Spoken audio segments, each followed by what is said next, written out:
Welcome to the Terrible Podcast with your hosts from SteelersDepot.com, where you can find all your latest and greatest Steelers news. It's Dave Bryan and Alex Kozora, always lit, talking Steelers. And now, here's Dave and Alex.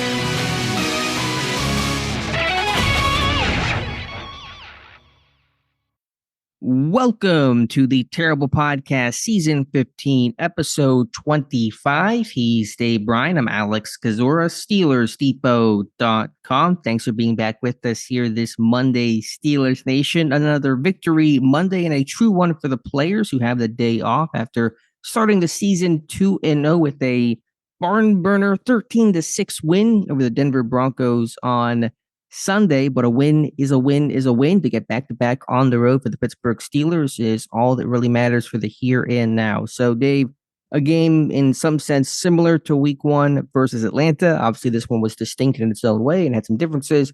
A lot to talk about here in this one, but bottom line, Pittsburgh 2-0 remain in the group of the undefeated to start the season. Yeah, how sweet it is, 2-0. You think the Ravens and the Bengals would take those performances and gladly be 2-0, no matter what they look like at this point. It's a good problem to have, and as Mike Tomlin said once again, it's good to have to work through all of these things that they have to work through, especially on the offensive side of football. And man, there's a lot of them. But to do so at 2-0, and look, we talked about, it felt like this team's got to make the hay first part of the season, and you got 2 games out to shoot on the road at that. That doesn't happen a lot in the NFL, that you, especially if you're not a West Coast team, to have to, I think, go on the road back-to-back weeks. I haven't looked at exactly how many times it happens, but I know this. It's not very common for a team to go on the road in their first 2 games and get 2 wins. Now, not that the Steelers have been asked to do it a lot over the years, but something that I had keyed up before the game that I shared with you and the guys was if they won on Sunday against the Broncos, which they obviously did, it would mark the first time since 1999 that they've started 2-0 on the road. Now, I think technically that was the first time that they've gone on the road first 2 games since 1999, other than the 9/11 year, right? Right, because that year Pittsburgh, I believe, had originally scheduled a Week 2 home game, and then because of 9/11, those all got moved from Week 2 to the end of the season. Pittsburgh then had their Week 3, which was like 2 weeks after, because they had a bye and something weird like that to go technically play back-to-back road games. But yeah, a very quality stat of the weird from you, Dave, for this show. I'll throw one more at you. Not so much weird, but Mike Tomlin entered this game 0-3 against Sean Payton for his career. Obviously, those 3 losses came to Payton when he was with the Saints. So Mike Tomlin got his first ever win against Sean Payton, and on the road at that. Pittsburgh broke a lot of history in this game. They've not had success in Denver, and they got the victory. It wasn't pretty. It was defensively dominated, as it was against Atlanta. But again, a victory is all this team was looking for. All this team got to be 2-0 heading into their home opener this Sunday against the Los Angeles Chargers. All right, Dave, let's talk about this game here. We'll go through some of the housekeeping first and then dive into actually what took place at Denver on Sunday afternoon, starting with the inactives in Pittsburgh, elevating wide receiver Ben Skoranek on Saturday. He played and did a nice job, I thought, overall as a gunner on special teams and played a little bit on offense as well. So Pittsburgh had 6 inactives. Russell Wilson remained out as the emergency third-string quarterback. He did not play. Justin Fields got the start as Wilson continues to recover from his calf injury. Isaac Seumalo remains out with a pec injury. Roman Wilson went backwards on Friday. He did not dress. Dean Lowry, Jalen Elliott, and Terrell Edmonds rounding out the inactives. I think you nailed this one, Dave. I actually did. In that first week, once again, not a huge jaw-dropping surprise, but I had Dean Lowry dressing over Loudermilk in that week 1 game, and I had Mark Robinson being inactive in favor of Jalen Elliott. So I took my whooping there and learned from it. And yeah, I was able to hit all 6, which weren't what wasn't terribly hard when you had the clues from the week 1 to go by there for what they did with guys like Elliott. And I had a good feeling that Terrell Edmonds wasn't going to dress. And even if Roman Wilson had practiced fully again on Friday there, I wasn't convinced that he was going to get a helmet. And then obviously we get to Saturday and Ben Skoranek got elevated again. That was that as far as that went. So those were the 6. Quick nerdy rabbit hole. If Pittsburgh wants to elevate Skoranek again this weekend against the Chargers, he can't go back to the practice squad without at least having to pass through, I don't know if he's vested or waivers, but he can't just revert back automatically, correct? You only get 2 of those freebies. Is it after the 3rd or is it the? I'll have to go back and look. I get confused on all that. I think you can elevate him, but I don't think he can go straight back to the practice squad the way he's doing, today, tomorrow. Yeah. Look, they might just decide to the Rams. I keep harkening back to the Rams. They lost Cooper Kupp to an injury, and now they got Puka and Cooper Kupp. So they poaching. Yeah, you kind of wonder what might happen there. So he might be on the 53 this week. We'll see.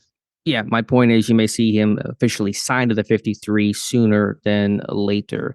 Also for Denver, no giant inactive news.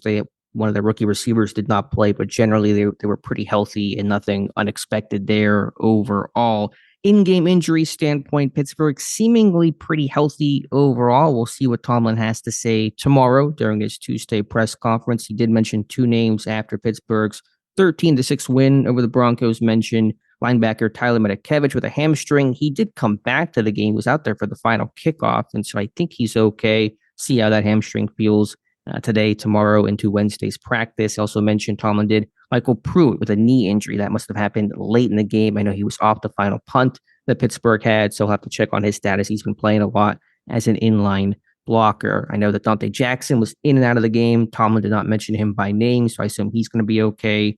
And as far as I'm aware, no other injuries really were happening mid-game. Yeah, just keep your fingers crossed. Nothing serious comes out of this. Obviously, we'll learn a little bit more when we get to the Mike Tomlin press conference on Tuesday, and then the subsequent practice on Wednesday. First injury report of week 3. And just one other kind of injury note to look ahead for is the status of Chargers quarterback Justin Herbert, who had x-rays on his leg and wasn't completely sure of his status. And so we'll see what his availability. That'll be a talking point throughout the week, but we'll deal with that more for Wednesdays and Friday show. All right, Dave, a lot of positive talk about here. Defensive performance, which was elite again, and offense looked better in the first half, the play of Justin Fields, etc. But we got to talk about the elephant in the room here, and that's the offensive tackle situation, the team's decision at right tackle, Troy Fautanu officially getting the start, which was expected. What was unexpected, at least to me, was the team's initial plan, which was a rotation between Fautanu and Broderick Jones, the way that it was working for the brief time there was a rotation. Fautanu played the first 2 series. Jones came in the 3rd series. I don't know what their plan would have been from there. Never got to that point because Jones was so miserable on that 1 series, 3 penalties, a missed block, a blown pass protection, that he was benched mid-drive. So, Dave, kudos to you. You had mentioned on the Friday show, is there any chance they could rotate these guys? And I recoiled in horror at the thought of the idea of offensive line rotation. I hate the idea in general. I hate the plan. And that kind of what happened on Sunday showed why I hate trying to rotate these guys. It's not good for either player. Broderick was a mess. He did not play after getting benched mid-series on that 3rd possession by Pittsburgh, and Fautanu finished things out. So a lot to unpack here. The idea for them to try to rotate, Jones' poor play, what happens from here. What are your takeaways? They shouldn't have done it. They did it. I'm not sure what the real reason was behind why they did it. And they paid the price I think for doing it. Okay, you want to make the decision to go ahead and put the rookie in. You've liked his upside. You've talked highly about Fautanu, talking about the team. And obviously Broderick Jones has had, his issues through the preseason and, started the season there. Okay, you made that decision to go with the rookie. I'm not sure what you're trying to accomplish by rotating those guys over there. I really don't. And they paid the price for it on that drive. I mean, let alone they were backed up in their own end, to start that drive, and they made a little bit of, they made progress in that drive. But the penalties by Broderick Jones ended up killing them, man, and ended up getting them benched for good. So, yeah, that was that was a concerning decision on the coaching staff's part. I can understand what the team was trying to do. They have what they view, at least heading into the game, of 3 capable tackles, 2 first-round picks, and Fautanu and Jones, and somebody they really like who has played really well this summer and this year, and Dan Moore Jr. at left tackle. So they wanted to try to find a way to get all 3 guys out there. That was the thinking, at least I assume that was the thinking. But in execution, it's much worse than it looks in theory. I just hate the idea. Even again, going into the game before we knew how much of a disaster Jones would be in terms of, it's a road game. You got young guys who need reps. You want your tackles to get into a rhythm, get a feel for the linebacker they're facing, a quality one too, in Jonathan Cooper, who had 2 sacks and 4 quarterback hits in week 1, and try to get these guys in and out of the lineup just really would take them off rhythm. These rotations, like, when was the last time you heard a team rotate their linemen and it went well and like both guys succeeded and got better and it had success?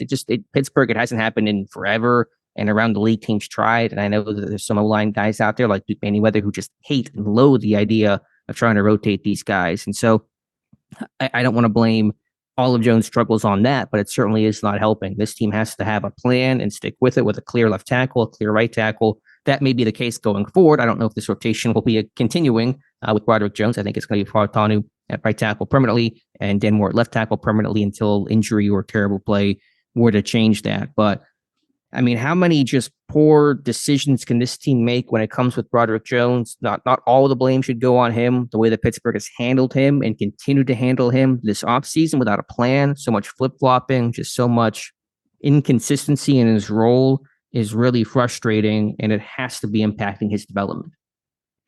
Yeah, and now he's for sure, in some sort of a doghouse, and he's going to be down on himself. Broderick Jones is after this game, and he's just going to he's going to be a young player having to work through this now at this point. And it's hard to say when he will see the field again at this point. Look, I don't think as a whole, and I haven't, fine tooth comb this. I've just watched very, very little all 22 tape, this morning, and gone through the TV tape twice just late last night, kind of in a hurry to get through, just to pick out some good points in that.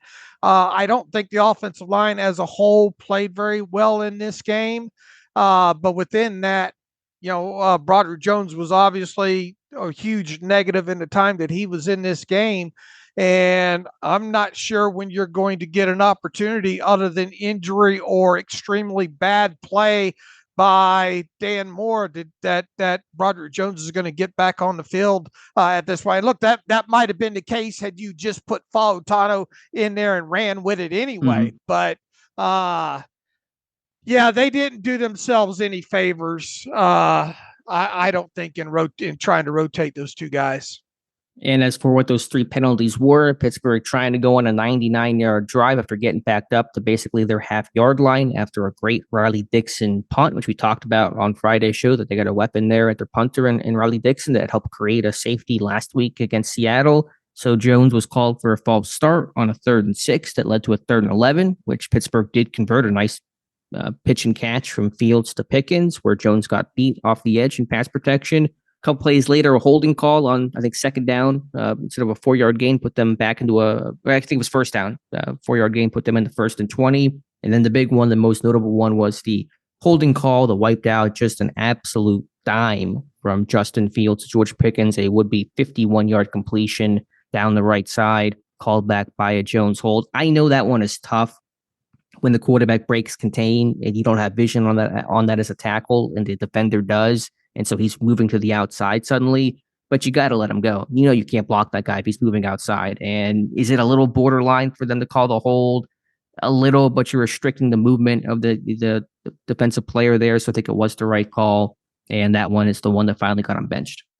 Yeah, was it a bit ticky-tack on that one in particular? Yeah, I suppose, but I think you made a great point. You just gotta let him go in that instance, and it wiped out a huge play overall. So, once again, they made their bed with their decision. They laid in it. They tried to get back out of that bed. Not soon after that. I think we all know what the right choice is at this point, and that's Dan Moore at left tackle. That's Troy Fautanu at right tackle. And man, this team could really use Isaac Seumalo back. I'm not sure if it's going to happen this week or not, but they could certainly use him back over there at left guard. And then, they need to just work through getting some of these continuity issues overall taken care of. And how many seasons in a row have we talked about the offensive line need to have continuity, and then the decision that they make, on Sunday by swapping those tackles, that that kind of hurts the continuity to some degree. But they got the win. They made a decision mistake, in my opinion. They got through it. They got past it. Now they can hopefully learn from it. But I think it's very easy to see what the starting five should be right now, especially once Seumalo gets healthy. I want to get to the actual game itself, but to finish up on Jones, what did you make of his post-game commentary? A lot of comments. The one thing you can commend Jones for is speaking to the media, and I think taking responsibility and, for his actions overall, and said, if I'm not starting, I shouldn't be playing, in terms of, basically saying I don't even want to be part of the rotation. I didn't view that as him quitting. I just viewed it as, either I've earned the starting job and the chance to play, or I haven't, and that should be what it comes down to. And again, I don't think these tackles like being part of a rotation either. So I do give him credit for speaking to the media and kind of facing the music after a really poor day. Yeah, I think it came out of his mouth wrong overall, but look, let the coaches coach. The response should have been, my number was called. I got to get out there and perform. I didn't do that, and I got benched because of it. And I'll try to learn from it. That's probably the right thing to say in that situation. Yeah, probably. But I think I understood the points that Jones was making, and I can appreciate his honesty, transparency about it. And we'll see what happens going forward. Those are discussions to have later this week or another time. But I think where it's obvious right now is that the rotation should end. It should be Dan Moore at left tackle, Troy Fautanu at right tackle. Maybe Jones works as a sixth offensive lineman occasionally, but there should be no rotation. Right. But look, there's no other way. The way it was said makes it sound like he's questioning the decision, right?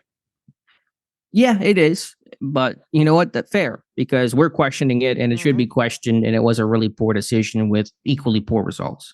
Right, but we don't have to walk in there and face Mike Tomlin.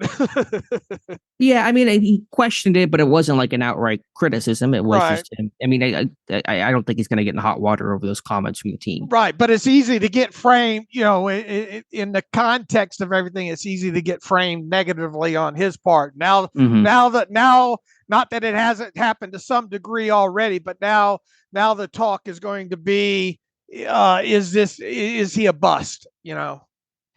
Yeah, and we'll let the season play out. Who knows what will happen? The one other thing I would say about Jones, and listen, I respect the heck out of Chris Hoke. I think he's a really smart guy. I appreciate his takes, his analysis, but he has repeatedly said for a couple weeks now, I think back in the preseason, that Jones was uninterested, disinterested, whatever framing he used during training camp. I just did not see that. I don't think it's an issue of a lack of interest or him not trying. I think he's playing really poorly. I think he's had an injury as well. I think the team has not helped his development by flip-flopping him around, not having a clear plan.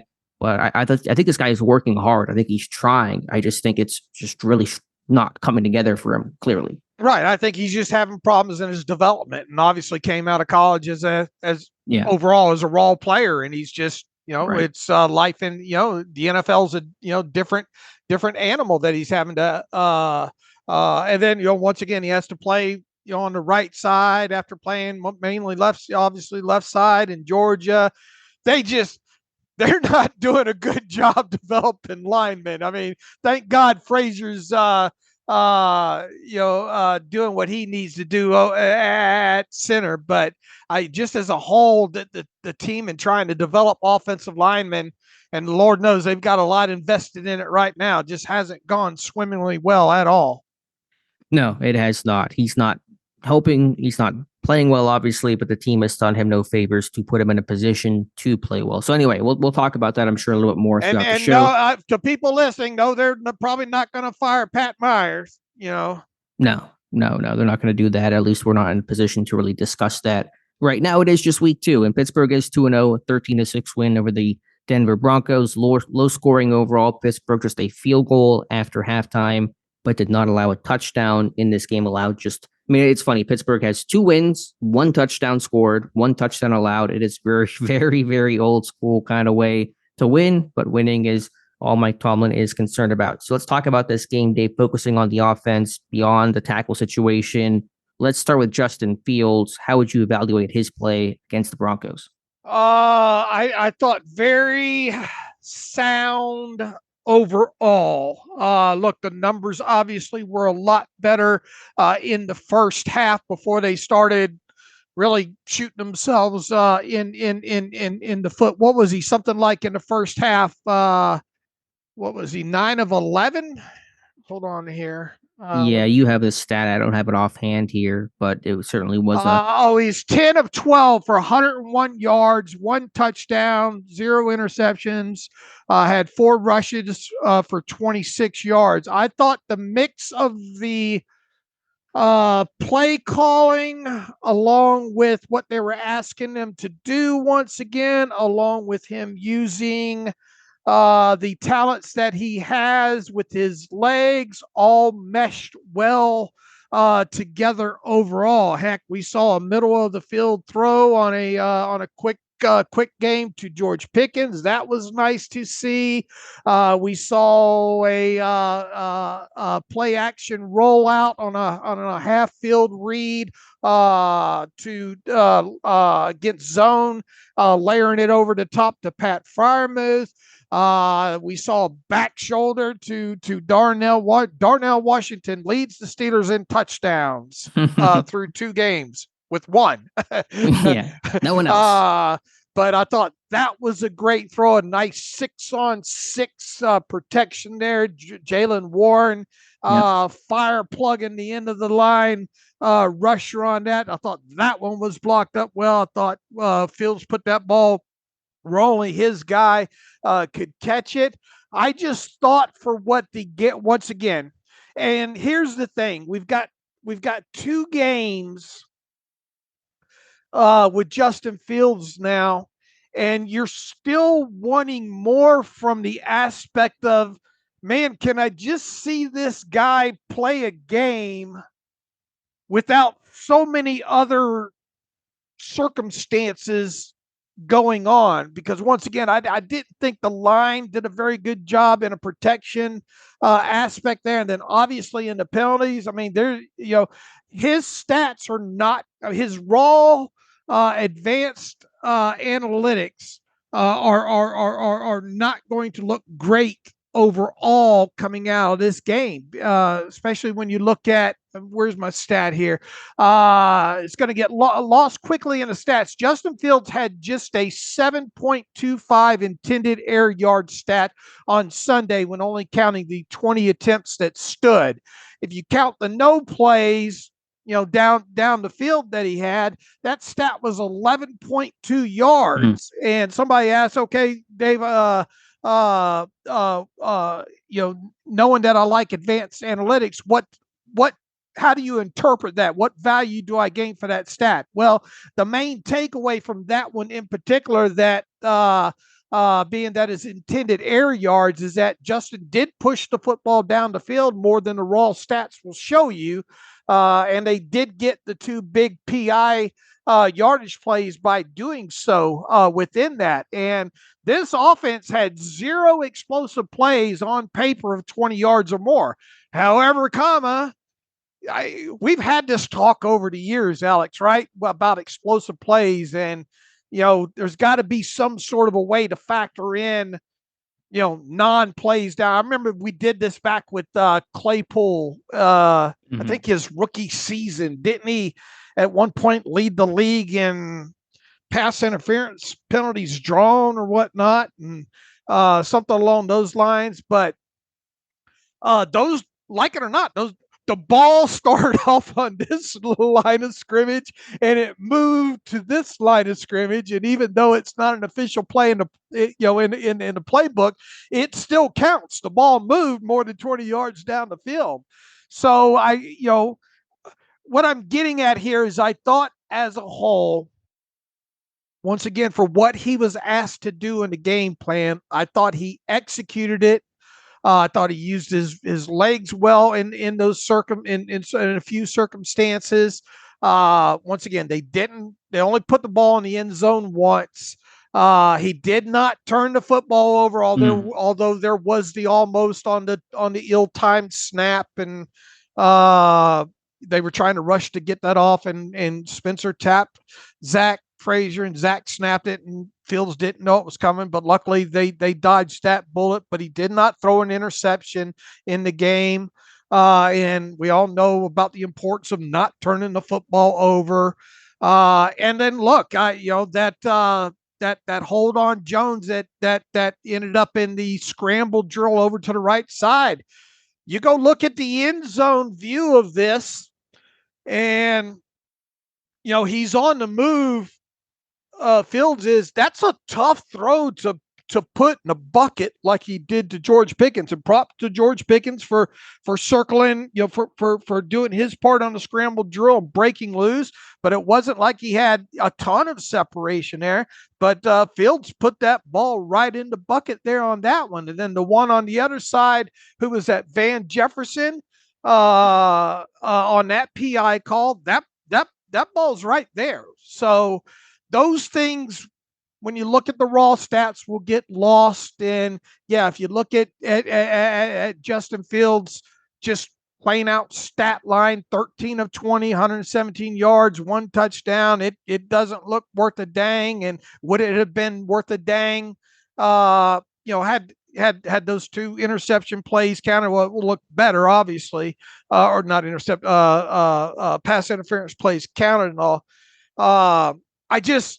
I find myself wanting to just see a game where they're not having to overcome so many self-inflicted wounds. And that's exactly what this game was about, man. 10 accepted penalties for a team overall, obviously quite a few on the offense. I want to see this guy play a game where there's not so much outside noise to have to crawl through.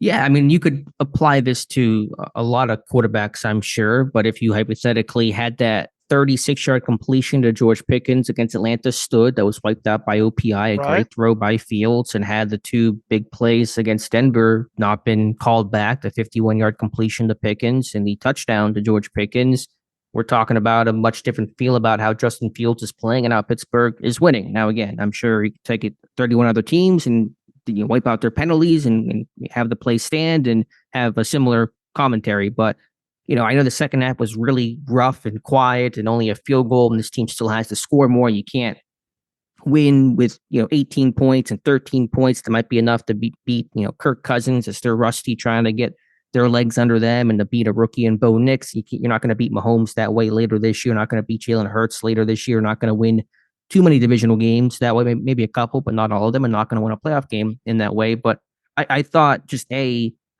fact that Fields was the starter and got the starting reps throughout the entire week, unlike week 1, the offense was more open. It was not quite as conservative, not so scaled down, because you had the benefit of having the entire work week and the initial game plan being built around Justin Fields. So that was one thing. And then I thought his actual play, thought he was really accurate in this game. Very accurate, yeah. I thought, whether that was hitting Pickens over the middle, whether that was, you mentioned the throw to Freiermuth, which was on target, And yeah, Austin. which one? The Austin? Oh, on the right sideline, right? Right.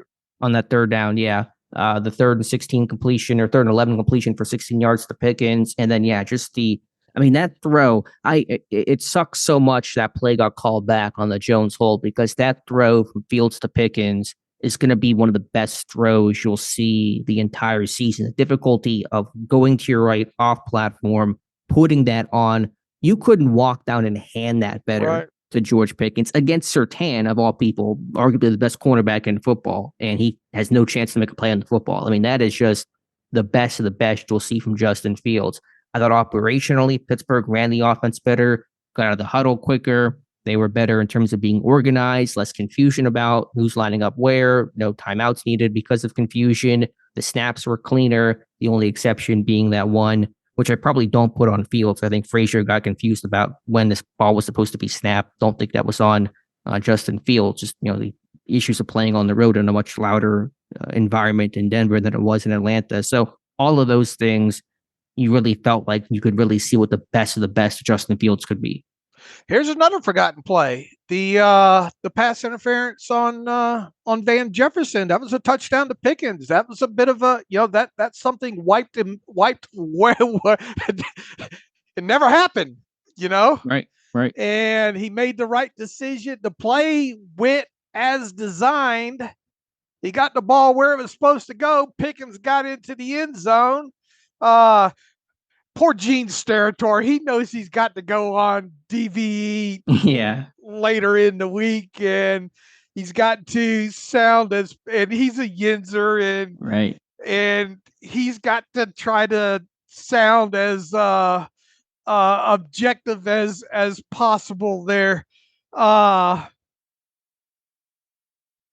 do kind of tend to side with him, though, that I mean, in essence, he said it was a ticky-tack call, didn't he? Yeah, he thought it was the wrong call. It's close. It's always close. Or these picks or these rubs, they're the same thing essentially. The line between them is very thin in terms of what gets called and what does not get called.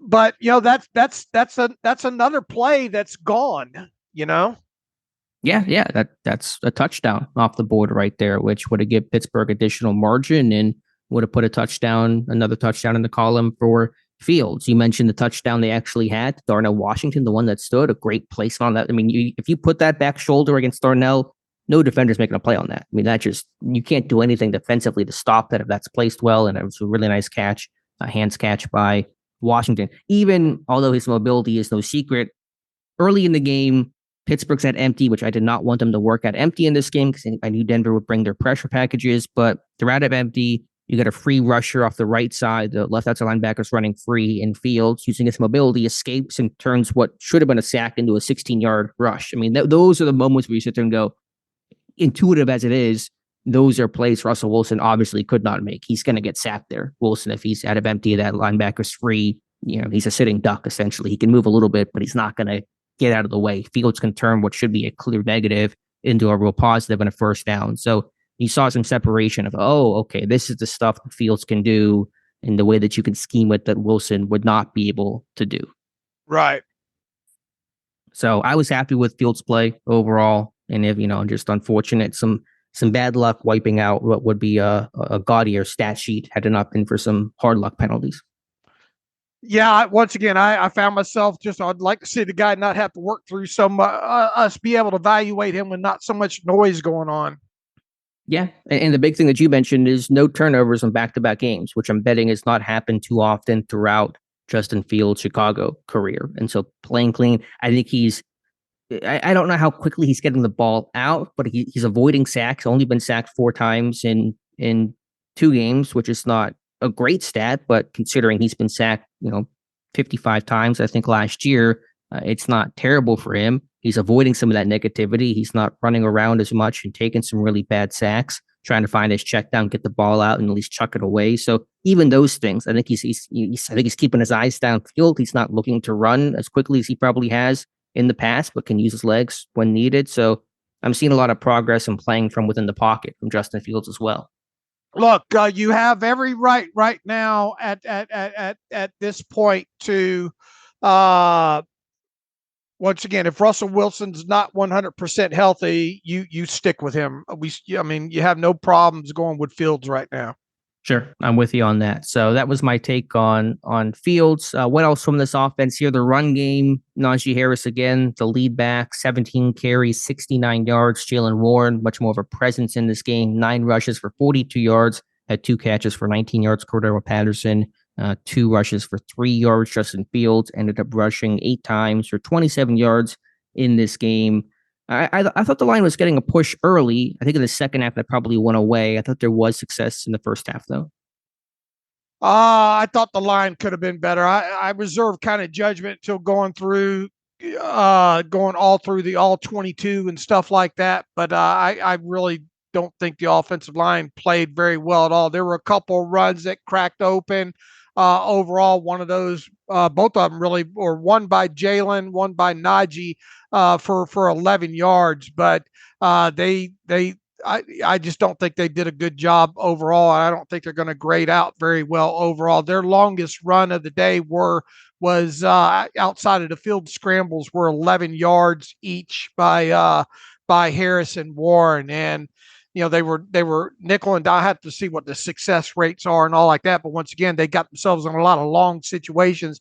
Man, Najee Harris kind of let loose after the game as well too, saying it's hard enough as a running back, but we have all this negativity involved here, and he's right. Within that, it'd be so much better to see this offense, in a week where there's only 1 or 2 offensive penalties. As a whole, instead of a false start here or a hold there, especially those that wipe out the plays. But I don't think the offensive line played incredibly well. I thought they were really worse than week 1, to be honest with you. Was it just in the entire unit? Was there one player that stuck out? You've watched it back more than I've. Yeah, and once again, I've only been able to go through. I have plays that I had highlighted. I want to go see the all 22 on and end zone on and all like that. So I haven't gone through it with a fine tooth. I don't think Spencer Anderson played all that well. I don't think James Daniels played all that well. I didn't get a chance to focus in on Frazier too terribly much. We all know what happened. I thought Fautanu for the most part represented himself well on the edge, and I thought Dan Moore for the most part represented himself well on the other edge. But I thought interior wise, it wasn't great. Frazier, it seemed like he was getting movement. Again, we'll have to check the all 22. I'm with you on Anderson, probably with you on Daniels as well. It just felt like it faded. But yeah, when you're penalized as much as Pittsburgh was penalized, and you're in second and long and third and long, you never got into that rhythm. This offense, cannot afford to have these penalties that takes them off rhythm, off schedule. There's still not enough talent and firepower to be able to overcome some of these and long situations. So, Pittsburgh was not quite able to get to that rhythmic offense. I thought they were even in some respects better rhythm against Atlanta, just in terms of being able to really put together some longer drives. This one felt a little choppier than the Falcons game. Well, the penalties will certainly do that to you, right? For sure. Exactly. That's the reason why. I mean, how many penalties in this game overall for this team? 10, you said? 10 accepted, and then you had the offsetting stuff. That was getting how annoying. many of those? 3, 4? Several. So, yeah, look, I mean, it was one of Mike Tomlin's bugaboos after the game for obvious reasons, and it should be, man, how many negative plays do I have overall here on the chart? Let's see. 1, 2, 3, 4, 5, 6, 7, 8, 9 plays, counting no plays that lost yardage. And 1, 2, 3, 4, 5, 6 of those on the offense were penalties included. And then you had the 2 sacks in there. Let's see, you had 2 running plays that didn't go anywhere that were non-penalty ones on top of it there. I hate to go for the obvious here in my weekly 5 keys post that I put up on Saturday night. But the first week was coming out of the preseason. I put, man, just avoid the negativity. The negative plays, the botched snaps, botched exchanges, the penalties, the silly, end around negative yard plays. Well, I took the easy path this week too, in the last one, because I felt like it had to be discussed. I put, Sure. enough with the negativity was my number 5 key in this game, and it feels like I got to make that a key next week because Write it again. Right, and I know it's simple analysis and it's not exciting, but that's what is playing a big part in crushing this offense so far.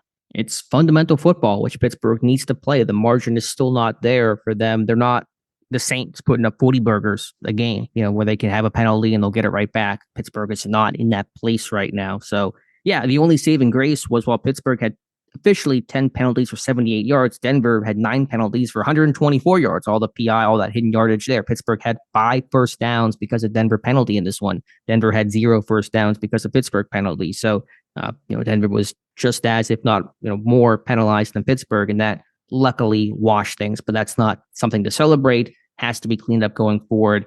Not many games where you have. I'll have to look that up. How many games where a team has been penalized 10 times and still won the game?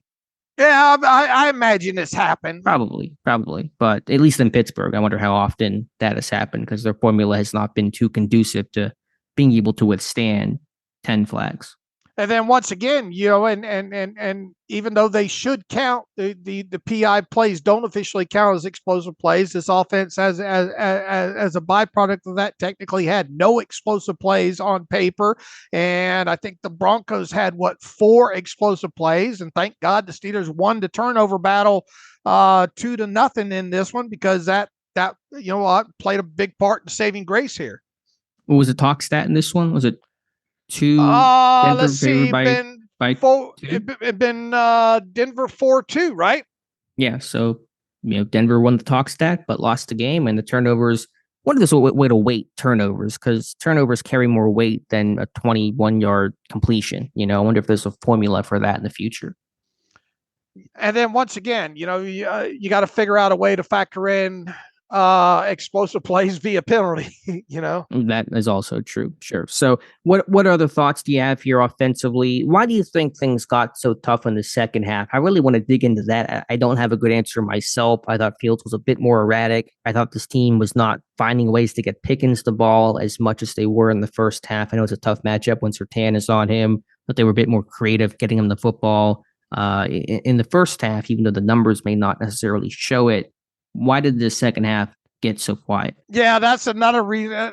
Because they only had 4 possessions in the first half, and then they had 7 possessions in the second half. They never could get any. I think the line played a lot in that. They were trying to establish, obviously, the run game and go heavy and try to wear them down, and those kind of things, and got himself into some third down situations that they couldn't convert. Then obviously had some offsetting penalties, and he had didn't you have a hold in there in the second half? And, yeah, Connor got called for a hold, which was pretty big. I mean, you went here's the way your play numbers went: 5, 3, 4, 4, 3, 5, 3. I mean, you ran 8, and 8 is 16. 16 and 8 is 24. You ran 27 second half plays with 7 possessions, right? That sounds right. Yeah, I'm looking at the play-by-play, and again, we'll have to dig into this more, but lack of first down success. They're getting 3 yards, they're getting 1 yard, they're throwing in completions, and so they're off schedule on first down, and Pittsburgh really can't sustain that way. Right. So, yeah, I haven't, what little I've gone through is up through the all 22s up into early, I think, in the third quarter there. So we'll have more to talk about on Wednesday for sure, once the full reels get released here. I know the answer is probably obvious, but how much of a concern is it the fact that the Steelers wide receivers not named George Pickens have, 4 catches for 25 yards or something through the first 2 games? I know there is some hidden yards there where Austin and Jefferson drew penalties in this game, but still, you're not getting any production from your actual wide receivers outside of George Pickens. Yeah, and it's something we kind of wondered might be the case heading into this season because of not having a better number 2 wide receiver in this offense. Now, they obviously do go a lot of 12 and 13 and 14. Did I see an 0-1 personnel grouping out there? I could have swore I did. Have been a 4 wide receiver set. Yeah. You may have. I have not looked back to check it out. That'd be surprising. But when would it have been a third down? When would that have occurred? Let me see if I can pull it up real quick here. In the personnel groupings, it would have been. It was early. It was where's my down? I've got two different charts here. It was a 1st and 10 at 7:28. That was when Field scrambled left end, pushed out of bounds at the Denver 44 for 16 yards. Okay. They were out of empty on that play. I don't know who exactly was on the field for that one, but I can go back and check. Yeah, I think that was and I was pulling personnel groupings off TV tape last night. So, if they cut to a play all of a sudden, that's kind of rough. I don't maybe let me see if I can pull up keep talking here and I'll look at the all 22 on that one here. Officially, Pat Frymouth leading the team, 4 catches on 4 targets for 39 yards. Pickens only 2 for 29, but there is hidden yardage there, as is the case with Jefferson and Austin. Darnell Washington catching his first touchdown, which is awesome for him in the NFL. That back shoulder throw, which came out of empty, where Pittsburgh, you know me, I love that spread at a heavy personnel that really forces the defense to cover the field horizontally. You get Washington on one short time stealer, PJ Locke, and that back shoulder throw just indefensible. So kudos to Washington. His first touchdown is 8th career catch, and the first touchdown by a Steelers tight end since Pat Frymouth in week 3 of last year. So a long time coming for a tight end to find the end zone. So kudos there. Najee 1 catch for 5 yards. Calvin Austin 1 reception for 6 yards. All right, I'm fixing to look at the end zone view of that scramble early at the 7-something mark. Well, now 0-1 would have been no running backs, 1 tight end. Right, and I think 80's out there for sure. Washington and who? I think it's 0-1 here. So who are the 4 receivers out there? Pickens, Jefferson, Austin, and Skoranek Miller, who would have been the 4th guy. Let me pull it back up, and it's interesting. They make it so hard. Yeah, it's a little tough to see sometimes. It looks like Pickens, Austin, Skoranek, Jefferson. Yeah, I see it now. Yeah. Interesting. Very cool. Well, whatever play they had didn't have a chance. That was on a first down. Yeah, mix it up. I mean, I'm good with mixing personnels. Whatever they had didn't get a chance to work because the pressure came immediately and Fields had the run, but file that one away for later. All right. Once again, I thought as a whole, I thought Arthur Smith called a good game. I just, when you're talking about this offense in totality, the penalties and the play of the offensive line really muted the play of Justin Fields, I thought. Defensively, there were some penalties as well, but you got to, really tip your hat to this defense, allowing 1 touchdown through 2 weeks, 6 points in this game. I didn't want to say it and jinx it like a no-hitter, but for a while you felt shutout vibes potentially coming that eventually was broken through, but not the Denver's offense was expected to put up points in this game. We knew with a rookie quarterback, and we knew that Pittsburgh could really contain that run game. It would be a hard day for Denver, but still go out there and do the job for 4 quarters in the NFL in 2024, hold a team to 6 points. Don't see that one too often. So defensively, again, really carrying this team. All right, so we ready to flip over here defense and talk heavily about that? Mm-hmm. Yep. All right. My main takeaways here, once again, you got a rookie quarterback and all, and they didn't have to blitz them much. A lot of 4-man rushes in this one. I think you're going to see a lot of zone. Another thing that Justin Fields said, they played a lot of man against them, which we talked about. We thought we were going to play a lot of man, and probably a lot of single high, which is another reason why the middle of the field was not used too frequently in this game. Right. But back to the Steelers, didn't have to blitz a lot in this game, relied primarily on their 4-man pressure and stopped the run. First and foremost, they did a good job on that. just the pressure. I thought the pressure as a whole was good enough, and then obviously the Broncos were trying to help with their side on penalties, putting themselves into stupid situations. I didn't think Bo Nix was all that great at all with some of his throws, and on the throws that I thought he did make good throws, they had a couple of drops that Greg Dorlich dropped a couple of easy ones that he should have had in there. The trick play was perfectly timed by them. I'll tell you that. To get down the field in that situation there, they really caught the Steelers sleeping on that one. T.J. Watt, I think probably should grade out as the top player in this game once again. Obviously, he only had the one sack, but I thought he was impacting things quite a bit in the pass rush. Obviously, Alex Highsmith had a sack in this one as well too. I don't know what they were thinking on the tackle for loss on, was it third down, for letting Elliott just shoot right through the gap untouched on that. On one of those third downs that Joey Porter was in coverage in that failed. Keanu Benton gets right up the gut, provides heavy pressure on that one. You saw Loudermilk with the hand up, getting a bat down. Patrick Queen probably should have had an interception in this one. I think there might have been another tip ball in this one as well too. How about a Corey Trice section of this show here? Man,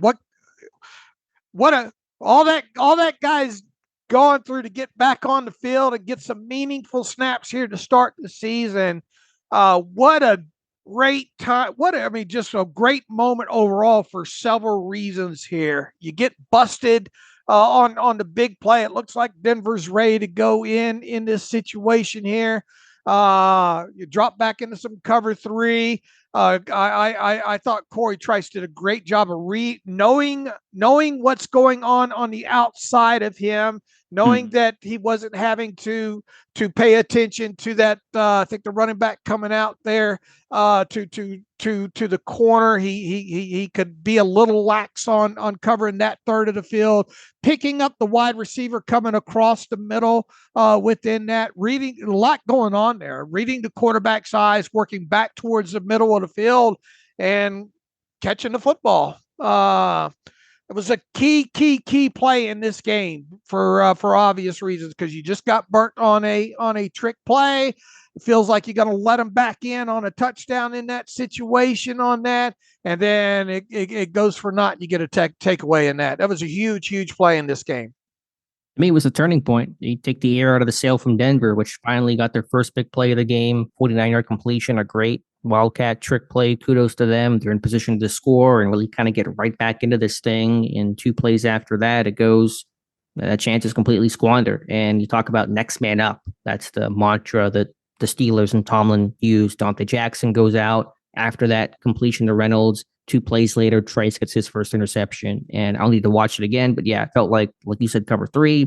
There was no threats to Trice's side. So there's nothing coming at you. There's probably a crosser coming back to you. It's probably how they're creating the route concept. There's nothing immediately in your deep third. And so for Trice to have eyes and find the football and finish, just incredible. Big time play there. And personally for him, we've talked about it. I tweeted about it a couple of times, all he's been through, all the injuries, all the personal tragedies to get his first interception. I mean, just a huge moment for Corey Trice, a feel-good story, but he's playing well. It's not just charity. I mean, he's playing well. He earned a roster spot, making a big-time play with a key interception. What did I write was the adjusted net yards per passing attempt stat for Nix in this one. I think I deleted that already, but it wasn't great, Bob. I'm sure it was not. On that. 3.81. What did Kirk Cousins have last week? Do you remember?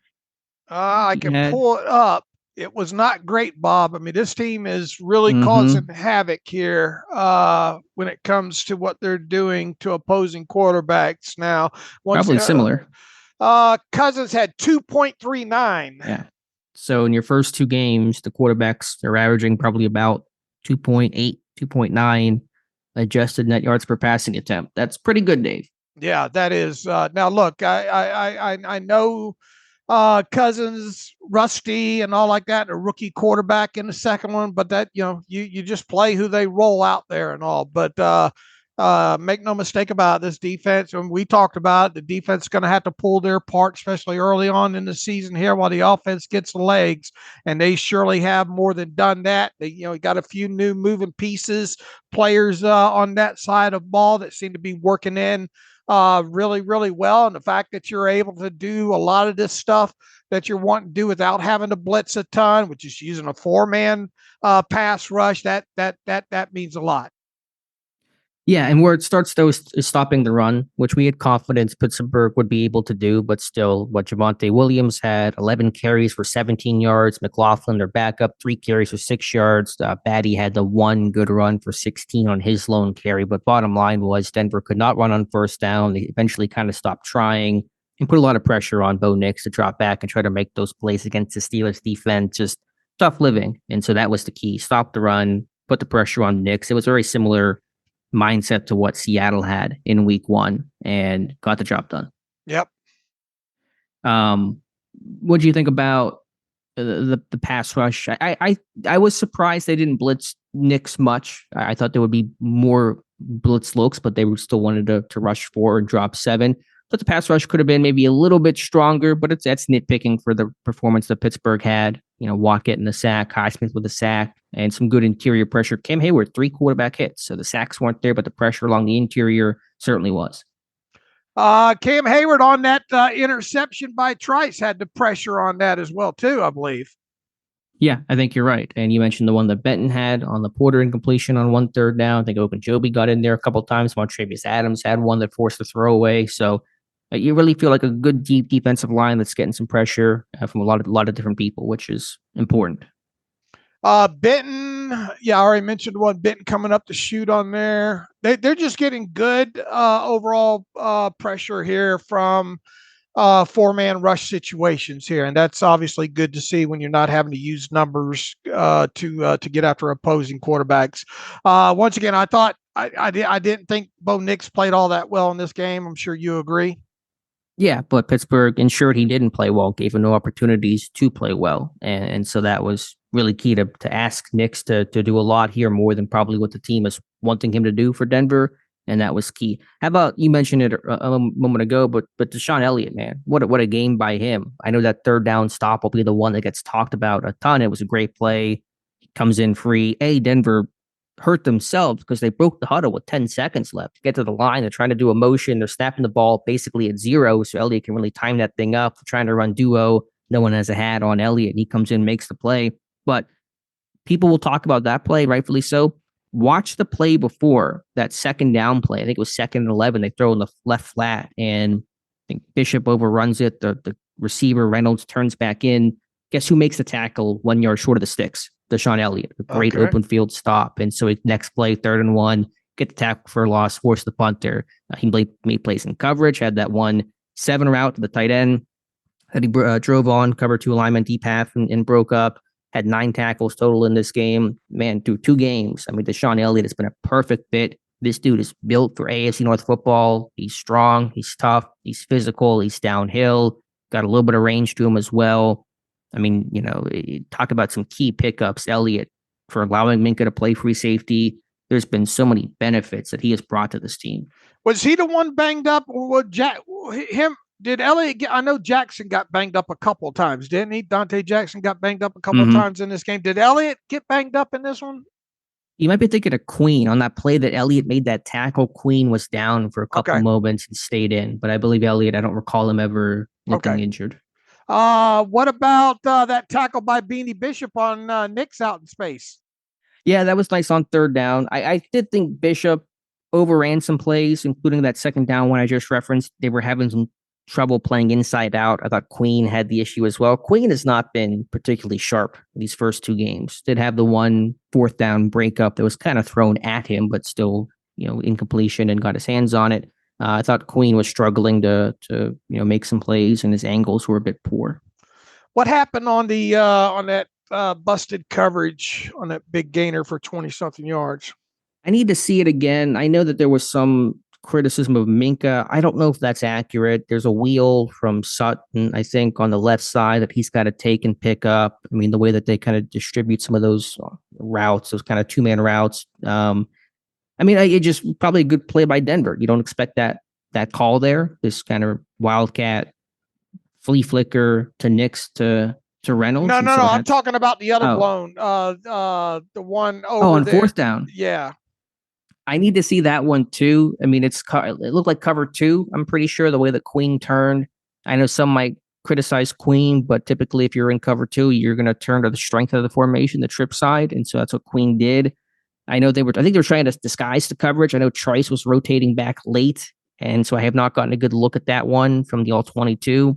It probably was it might have just been a good design by Denver, or Pittsburgh just trying to disguise the coverage, not rotating in time, trying to hold it. That might have been the reason. So I don't know exactly who I put that on quite yet.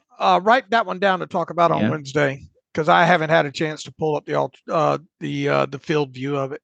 Yeah, I mean, it's just tough when you're out of empty and you're trying to defend the whole field. But obviously, that's too soft. You can't allow that easy completion there. I thought Bishop also gave up a little later to my favorite name in football, Little Jordan Humphrey, that catch and run. So I didn't think, I thought Bishop had a nice tackle on Nix, but his overall play from what I saw first time through was not that impressive. And we talked about going into this game, got to contain the legs of Bo Nix. He got loose a couple times. One, I think, kind of design run, but only 25 yards in total. He was their leading rusher in this game, and as close as it was, I kind of expected Denver to try to run even a little bit more in this game, but I suppose they found themselves in some third and long situations, and then obviously later in the game having to throw it. But Nick's leading rusher at 25 yards. Williams next at 17. Batty had the one 16-yard run, and then McLaughlin was 3 for 6. So they really bottled up that run really well. That front did. Nix is the Broncos' leading rusher in both of their games, Seattle and Pittsburgh, which is not where they want to be. Yeah, Nix made some plays. You mentioned the design quarterback draw, but overall, Nick's legs didn't kill you. There weren't scramble drills that turned into big completions or anything like that. So you take it overall. He gets a play or two, but that's not going to ruin the team. Overall, great performance coverage-wise. Joey Porter Jr., though, 3 penalties. I mean, just, a clear hold. Yellow gloves, wasn't they? Well, yes, but when you're like grabbing the entire back of Cortland Sutton's jersey, I don't care if you have white gloves or whatever gloves you have on. It's so obvious. Checking the shirt size. Yeah. Ush medium, Cortland Sutton. So yeah, that one is going to hurt you there. There was 2 other penalties as well as some of the offsetting nonsense that was happening late. So we know that's some of the give and take with Porter. You're going to have to accept some penalties for his kind of style and nature, but 3 in one game is just about too many. Yeah, I agree. Any other thoughts here defensively in this game? Again, I'm praising the performance, great performance. Allow 6 points. I mean, if you allowed 16 points through the first 2 games, that's the fewest that Pittsburgh has allowed in the first 2 games since 2007. Tomlin's first year, obviously. So, you really can't ask more for your defense than what they're doing right now. I think the way to sum it up is it's expected but appreciated, just like Mike Tomlin likes to say. I mean, we've talked about how good this front should be, and they are playing. They played a big part in obviously these first 2 wins, and they're going to have to continue to.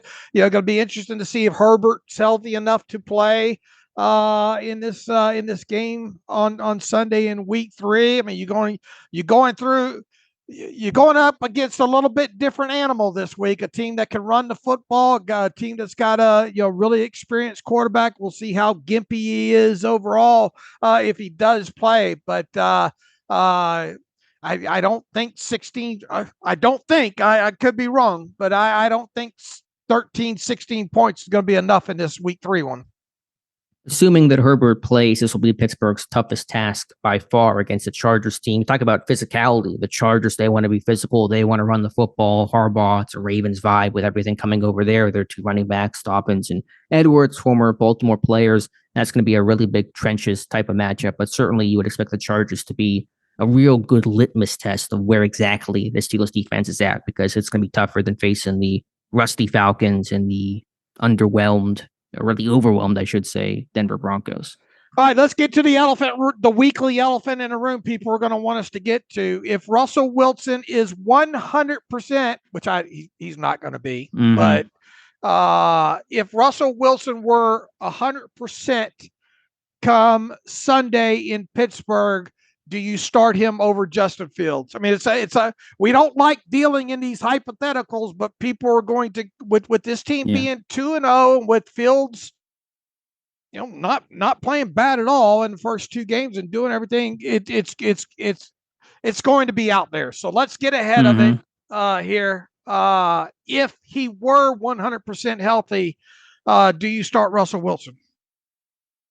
Dave, I have to go feed my goldfish right now. I'll get back to you on that one. Now, this one, I mean, I had said before the Broncos game for Fields to continue starting when Wilson was fully healthy would have to be clear and obvious. I don't know if we're at clear and obvious, but man, Fields is making it tough because I thought he played much better than the stats will show in this game. Oh man, making me choose. I mean, I got to watch the tape again. I have not really gotten to be able to rewatch the game to get a real good, dialed in field for Fields' play. I don't know. I guess what I'm saying is I hate to hedge, but just sitting here right now, I don't know. Look, Fields has done everything he's been asked to do, and you have at least continuity of 2 games with him under center now. And Russell Wilson does, as mobile as Russell Wilson still is at his age when healthy, and that's dangerous to use at this point. He's not going to make a few of those runs that Justin Fields does. He's just not. And you worry about if he does, if he re-aggravates that calf anyway at this point. And look, heading into this game, we were asked the same question, and I said I would have gone with Wilson. I don't think it's as clear and obvious right now. Sure. After this game, once again, there's looking at what Fields did from a statistical standpoint is you cannot scout this game at all. What happened? No, you can't. But where are you at? Do you have if you want to hedge too? I hedged fair. But do you have an answer where you're at? I'm hedging a little bit here, but I will say this: Russell Wilson would have to show me everything in a 3-day practice that he can do what I wanted him to do with what my thoughts of what this offense was going to do. In other words, it would be a huge hill for Russell Wilson to climb this week in practice to show me that I had the utmost confidence to start him over Fields. Because at this point, I know what I can do with Fields now. And I know what I left on the table too with Fields by the offense shooting themselves in the foot. So, yeah, and then you got the continuity of 2 games now, and you got the hidden kind of at least the belief system, and they're showing some highlights of what Fields is doing in that film study room. I would be tempted to start Fields on this one and say, Russ, just wait, get a little bit healthier. We know you're 100% now, but we just want to make sure we don't put you in a situation where we may. I would think seriously about starting Fields now. I mean, I think the reality is that Wilson probably won't get to that point and be a true 100% and fully ready to go. Even reporting going into this Broncos game from Jerry Dulac indicated that Fields was expected to be the starter for week number 3. And so that's likely going to be the reality where Pittsburgh can continue to kind of string out. Wilson's getting close, but not fully there yet. We're going to just give him time, make sure we're not rushing him back. And so that likely kind of takes the decision out of their hands and keeps it on the medical side this week. But under your hypothetical, if he was fully healthy, then yeah, this one I think is starting to get really, really tight. Because you've yet to really, and here's the thing, you don't have a lot of you have the training camp, a little bit of training camp to go off of. But Wilson? Yeah. Which is not much either, because he only practiced last like 3 days. Right. And you're only going off of what in the preseason, which obviously wasn't much at all. And once again, if you're Arthur, just looking at it from Arthur Smith's perspective too, he knows And look, Mike Tomlin's in there hollering, "Don't turn the damn ball over. Just don't turn the football over." And he hasn't done that. Yeah, would you like to see these exchanges cleaned up? Absolutely. Have they gotten away with a couple there? But how many really egregious throws has he made? Not many. He's been careful. And I thought against Denver was the bigger test because I knew against Atlanta, they made sure that Fields really couldn't make too many mistakes. Now, still credit to him. He didn't try to do too much. He didn't try to play outside the scheme or what he was being asked to do. And so that, they all worked hand in hand. But against Denver, the offense did feel more open. And yet Fields did not really make any. He had the one bad throw over the middle of the second half to Calvin Austin in triple coverage that was ill-advised. Luckily got away with that. But overall, he has been smart with the football. The question is, though, as you said, you can't keep winning games with 18 points, with 13 points. There's got to be a moment where this offense really comes together and has a 28-point performance, 27-point performance. You got to see that from Fields because you're not going to win a playoff game scoring 15 points a game. Yeah, look, I mean, you're going to hear the word sustainable, and it's not. It's just not sustainable to keep doing what they're doing as they continue to win. But Matt Canada said it best. We got to score more points, and that's where. But look, once again, Justin Fields has done nothing to get himself yanked out of there at this point. And yeah, Mike Tomlin's talked about Russell Wilson can drop it in your short pocket down the field. Well, Justin Fields has shown that he can throw the football down the field. We already knew he had the arm strength, but to do that. But he's put some nice balls out there. And look, what happens if Van Jefferson isn't tugged on that one down the left side? How much closer is that ball? And then you're dealing with Van Jefferson. On top of it over there. So let's end it at this. It's a lot. It's not as clear cut as it was a couple of weeks ago. I would have if Russell Wilson came out of the preseason healthy, he would have been my choice to start. Even after the first game against Atlanta, I would have said if Russell Wilson's 100%.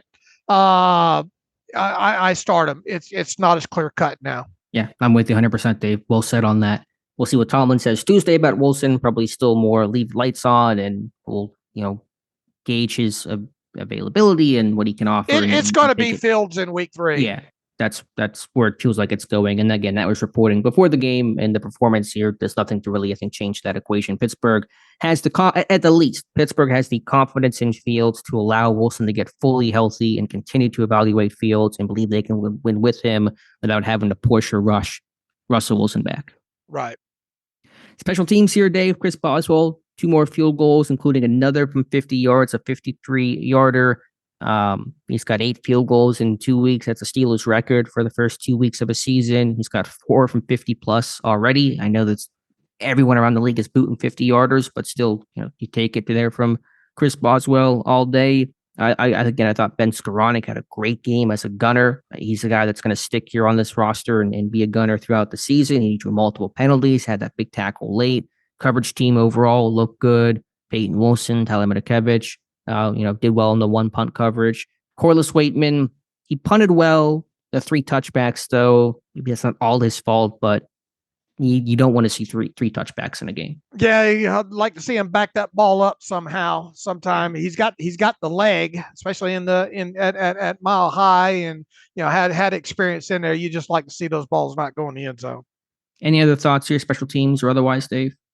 No, not in totality, and that'll be the last film that I pull before Wednesday. How about Miles Killebrew coming that close to a block punt? How did he not block that? He was right there. Yeah, he was. That's one that got away, and what a difference that would have made early in the game.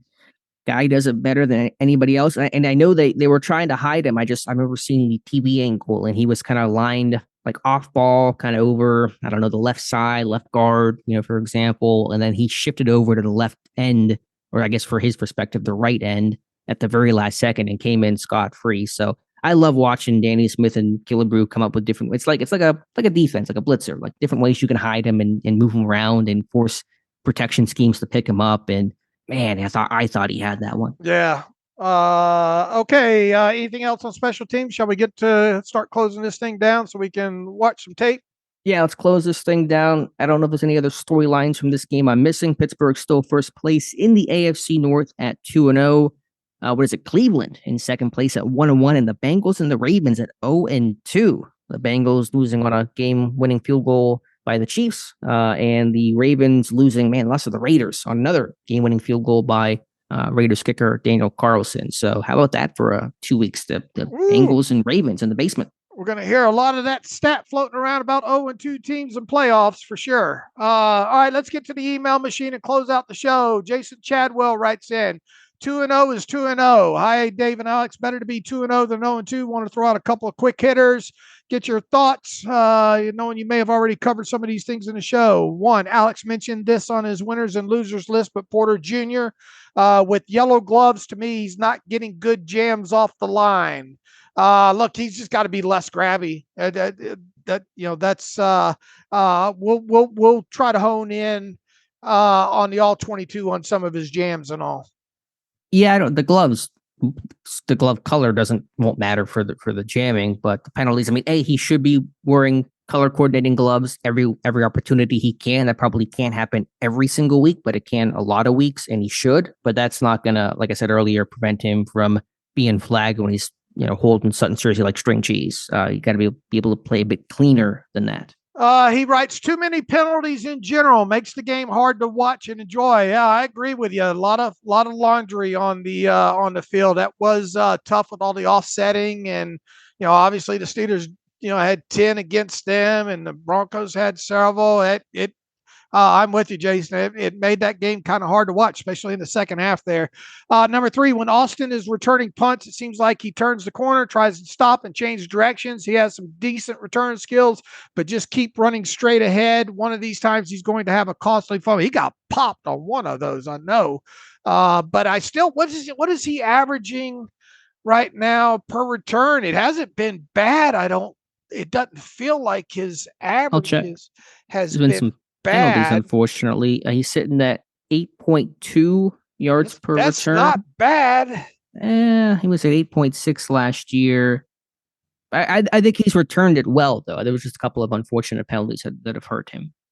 Okay, let's go to Bryce. Is it possible that having the green dot may actually slow Patrick Queen down a little bit? It could be that a linebacker like Queen needs to think less and play faster, and the green dots keeps him from playing and reacting.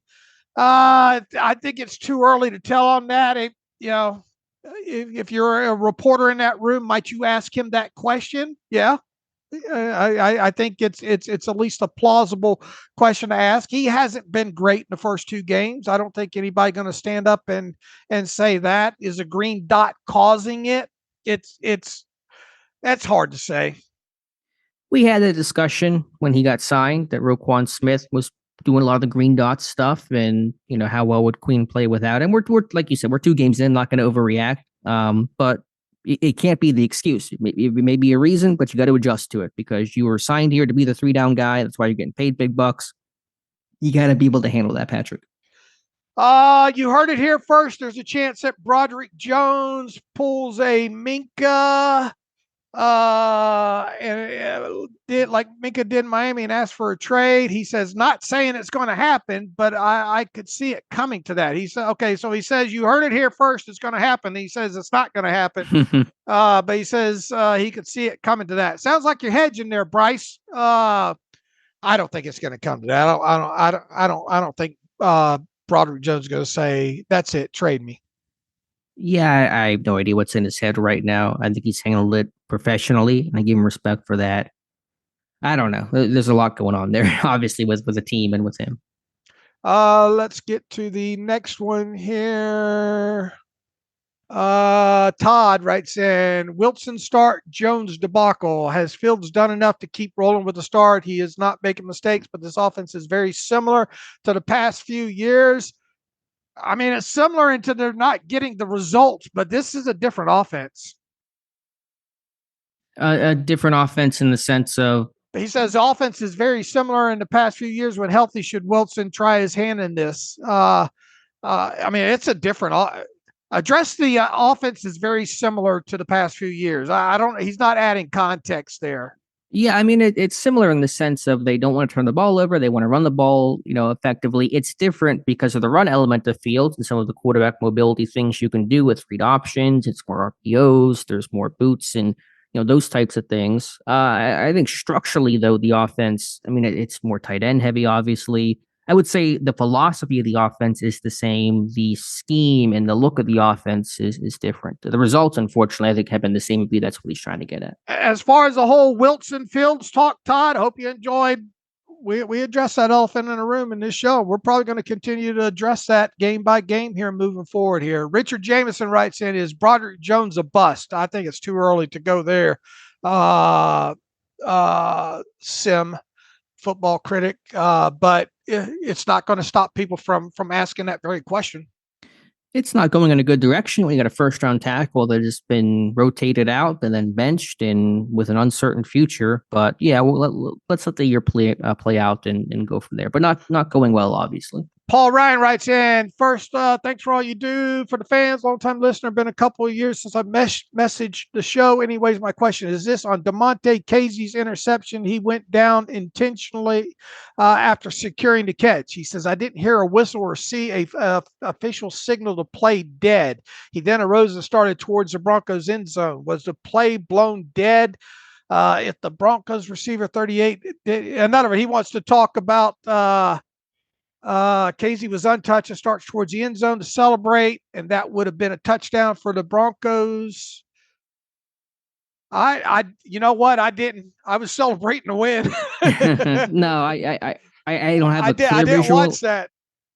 If a player gives himself up and goes down voluntarily, as Casey did, he's considered down. You don't actually have to be touched down in that situation. The ref will give it to you if you go down voluntarily like that. It's kind of like a slide in a sense. So I no worries there about that there, Regan. Paul, I was heading for the exits. Let's talk about that just really quickly. I don't want to get out of here, but what was Sean Payton doing at the end of the game to kick the field goal? Okay, I can get that. You Fine. You got to go on. Yeah. You got to do the onside kicks there, no matter what the odds, blah, blah, blah, are, because you only have one timeout left. And it was a minute 54 with one timeout. Pittsburgh got the ball back. What is that?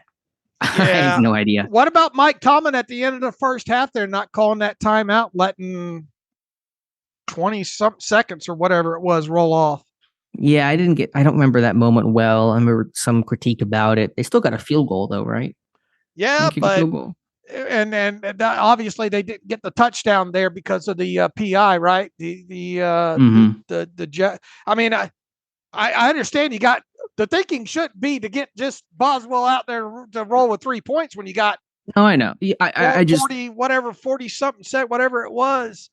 Yeah, I'm not trying to blame it on just look at results and process. And Tomlin may have made an error. I'm just trying to think about the situation, what the result was at the very least. Yeah, I'll have to look. There probably was a mistake there. Tomlin's never been great about the clock management in those situations. I just got really scared. Van Jefferson was gonna run out the clock there at the end of the first half. Oh, yeah. I mean, I know he could have tried to score, but just go down, dude.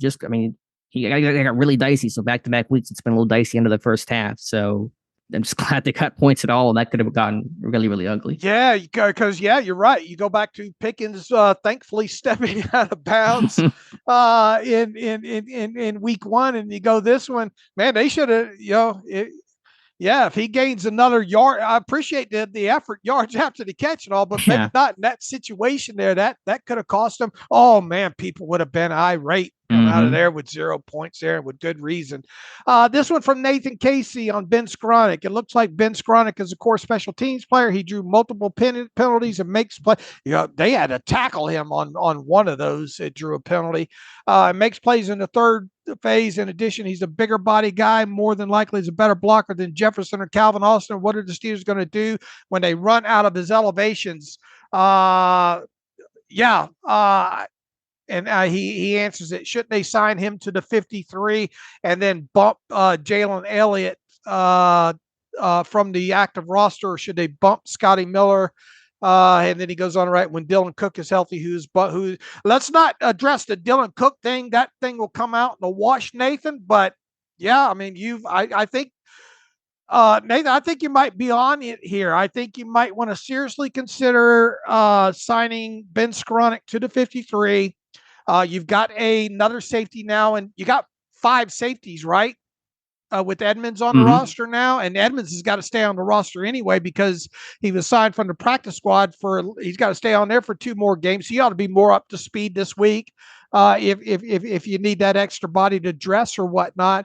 So, Nathan, I think you answered your own question there. I think the move that you might potentially see is you cut Jalen Elliott, sign Skoranek to the 53. If Elliott clears and all like that, you get him to the practice squad. That might be the move that you make. And then I think Skoranek played like 5 offensive snaps. He ought to be comfortable in the offense at this point. You need to figure out a way to maybe get him on the field for 3 or 4 snaps. Yeah, and they were trying. He was out there for some other run-heavy looks and some other play-pass packages. Yeah, like I mentioned earlier, they're going to sign Skoranek to the 53 once he's out of elevations. The corresponding move we'll see. Elliott makes sense, and heck, if they could put Elliott on the practice squad if they ever needed him, they could elevate Elliott and play that game if they wanted to. So that makes a lot of sense there. But Skoranek will be on the 53. All right, Jeff Kinney, I want to get through some of these, Alex. 2-0 is awesome. Start to the season, even sans style points. Is that gloom, despair, and agony I hear coming from Mark Schlereth? Mark Schlereth cave this morning. It's a good thing I ain't paid on my speaking ability. Neither of us got much sleep last night. These are the long nights here. He says, I used to enjoy his insights, but it seems lately that a Yinzer must have peed and stinks cornflakes. Yeah, Jeff, it's, the thing is, people on the site like reading, for some reason, his negativity towards the Steelers there. So, and then he comes out and says, I wouldn't get too high, pat yourself on the back on Twitter to beat a rookie quarterback, blah, blah, blah.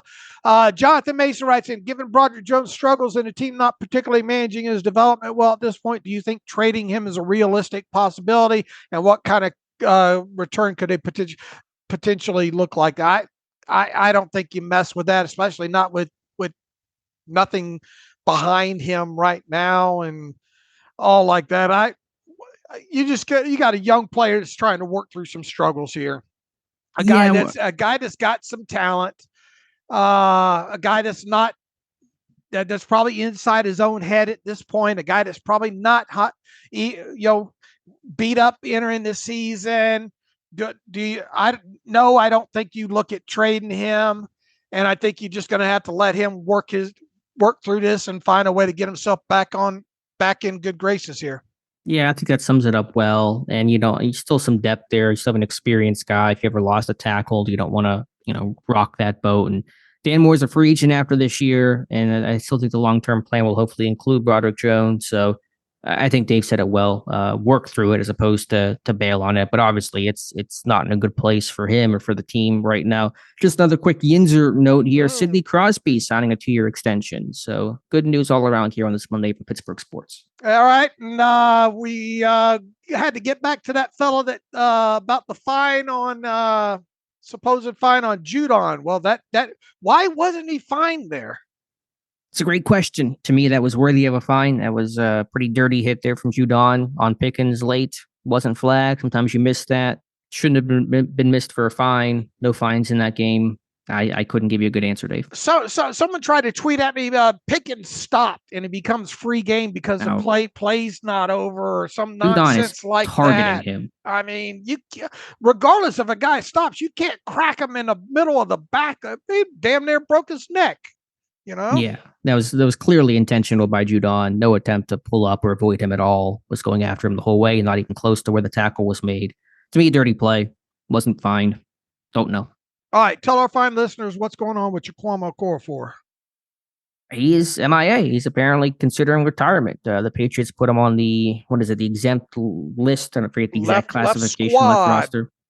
Yeah, and I think Gerard Mayo said that he's contemplating his future right now. Okorafor was benched in week 1, 12 plays in, and don't know what his future is going to be, but he's considering his football future right now. And so wish him the best, but obviously not going well from a football standpoint for Chakuma Korfor right now.